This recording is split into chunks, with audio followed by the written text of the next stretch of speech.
School farewell ఒకే టైంలో హ్యాపీగా and బాధగా ఉండేది. ఎగ్జామ్స్ అయిపోయి బరువు మొత్తం తగ్గిపోయేది. No bags, no books, no uniform, అలాగే నో తిట్లు టీచర్స్ నుండి. అలా సంతోషంగా హడావిడిగా రెడీ అయిపోయి మనం స్కూల్కి వెళ్ళేసరికి మన జూనియర్స్, అదే 9th క్లాస్ వాళ్ళు మన కోసం చాలా అరేంజ్మెంట్ చేసి ఉంటారు. తర్వాత ప్రిన్సిపల్ నుండి టీచర్ వరకు పాఠాలకు బదులుగా మన భవిష్యత్తు గురించి, తర్వాత ఏం కోర్సులు తీసుకోవాలో అని చాలా చెప్పేవారు. మధ్యలో మనల్ని కూడా మాట్లాడమనేవారు. జూనియర్స్ మన నుండి సజెషన్స్ తీసుకునేవారు. కొంతమంది డ్యాన్స్ చేస్తూ ఉంటే మరి కొంతమంది క్లాప్స్ కొడుతూ ఉండేవారు. ఎగ్జామ్స్ అయిపోయి అంతా బాగానే ఉందనిపించినా కూడా ఏదో బాధ. అక్కడే ఉండే మన క్లాస్ను చూసి, బెంచ్ మీద కూర్చునే మన ప్లేస్ను చూసి, చుట్టూ ఉండే మన ఫ్రెండ్స్తో కలిసి ఉండటం, ఇవన్నీ రేపటి నుంచి మారిపోతాయి. ఆ బెంచ్ పై ప్లేస్ నాది అనుకునేది ఇకపై ఎవరిదో అయిపోతుంది.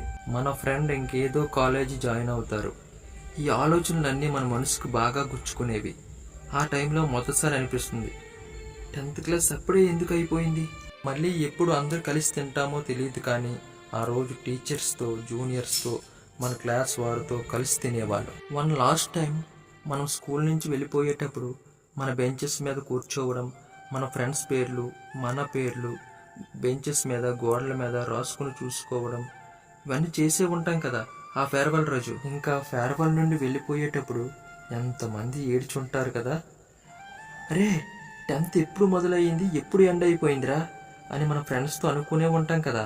స్కూల్ ఫేర్వెల్ ప్రతి ఒక్కరి లైఫ్లో ఒక ఎమోషనల్ పార్ట్. ఆ రోజులు, ఆ మెమోరీస్ ఈ రోజుకి మర్చిపోలేనివి. ఏమంటారు? కామెంట్ చేయండి.